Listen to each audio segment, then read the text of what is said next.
हमारे साथ ये अक्सर होता है कि हम कुछ और काम कर रहे होते हैं, हमारा कहीं और ध्यान होता है।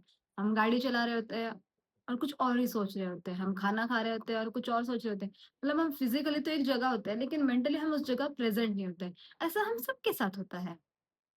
अभी कुछ दिनों पहले मैंने 30 डेज़ 30 हैबिट का चैलेंज लिया था और मैं हर दिन एक हैबिट लगाए जा रही थी। सब कुछ अच्छा चल रहा था स्मूथली, लेकिन बीच में ही मेरी तबीयत खराब हो गई और मैंने बिस्तर पकड़ लिया।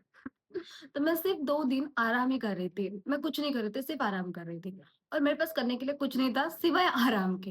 मैं बस लेटी हूँ, लेटी हूँ, लेटी हूँ। कुछ थॉट्स आए इधर के, उधर के, ये वो। फिर मैंने सोचा कि यार मैं इधर-उधर का सोच रही हूँ। कभी प्रेज़ेंट में जीती हूँ, कभी जिस मोमेंट में हूँ, उस मोमेंट का सोच रही हूँ कि अभी मैं बीमार हूँ, तो चुपचाप आराम ही करना चाहिए ना। क्यों सोच रही हूँ कि ठीक होने के बाद मैं क्या करूँगी, उसके बाद कैसे पढ़ाई करूँगी, क्या शूट करूँगी, ये वो। मुझे नहीं सोचना चाहिए। अभी जिसमें हूँ, मुझे उसमें रहना चाहिए। तो तब मेरे माइंड में आया कि ओके मैंने ये हैबिट लगानी चाहिए। सो तब मैंने डिसाइड किया कि मुझे ये हैबिट लगानी है कि मुझे प्रेज़ेंट में जीना है। सो ये मेरी हैबिट है। Day 3 of 30 day 30 habit challenge live in a present moment. वैसे देखा जाए तो ये हैबिट इतनी ईज़ी नहीं है because our mind is constantly thinking.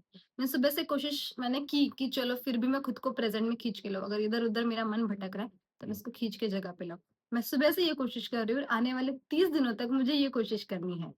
अब जैसे कि मेरे साथ दिन भर में क्या हुआ कि जब मैं पढ़ाई कर रही थी तब मुझे लग रहा था कि ओह! इतना बचा है, उतना बचा है, ये चैप्टर बचा है, वो चैप्टर बचा है। मैंने सोचा नहीं, मुझे ये नहीं सोचना है, मुझे बस जो पढ़ रही हूँ, मुझे जो चैप्टर शुरू है, मुझे वो पढ़ना है। आफ्टर दैट सेकंड थिंग मेरे साथ ये हुई कि जब मैं खाना खा रही थी तब मैं इधर-उधर का सोच रही थी। मैंने सोचा नहीं, खाना खा रहे हैं तो सिर्फ़ खाना ही खाना है। ऐसे मेरे साथ बहुत सारी चीज़ें हुई जब मैं प्रेज़ेंट में नहीं थी, इधर-उधर का सोच रही थी, कुछ पास्ट की चीज़ें रिप्ले होते रहती है हमारे दिमाग में, फ्यूचर का टेंशन आते रहता है कि ये कैसा होगा, वो कैसा होगा। तो मैंने खुद को प्रेज़ेंट में लाने की कोशिश की। दिन भर से मैं वही कर रही हूँ और हाँ, मुझे पता है पहला दिन है, थोड़ा टफ़ है, लेकिन हर दिन ये हैबिट लग जाएँगी, इनबिल्ट हो जाएँगी। तो आप भी ये ट्राई कीजिए। और एक चीज़, प्रेज़ेंट में जीने का मतलब ये नहीं है कि फ्यूचर के बारे में कुछ सोचना नहीं है। फ्यूचर का बस हमें गोल सेट करना है कि हमें यहाँ पहुँचना है। बस वो सेट करने के बाद फिर प्रेज़ेंट में आके उस पे एक्शन लेनी है। उस गोल के बारे में बार-बार सोच के वो गोल हम अचीव तो नहीं कर लेंगे ना, उसके लिए हमें एक्शन प्रेज़ेंट में ही लेनी पड़ेगी। तो सिर्फ़ गोल सेट करने हैं फ्यूचर के लिए और आज पे फ़ोकस करना है। और पास्ट के बारे में मैं बोलूँ तो पास्ट से हमें सिर्फ़ लेसन्स लेने चाहिए, ना कि मेमोरीज़ लेके आगे बढ़नी चाहिए। वो किसी बोझ से कम नहीं होती है। इसलिए आगे बढ़ो और प्रेज़ेंट में जियो और दिन भर से मैं सच बता रही हूँ ना, मैं प्रेज़ेंट में जी रही हूँ, मुझे अच्छा लग रहा है, हल्का भी लग रहा है।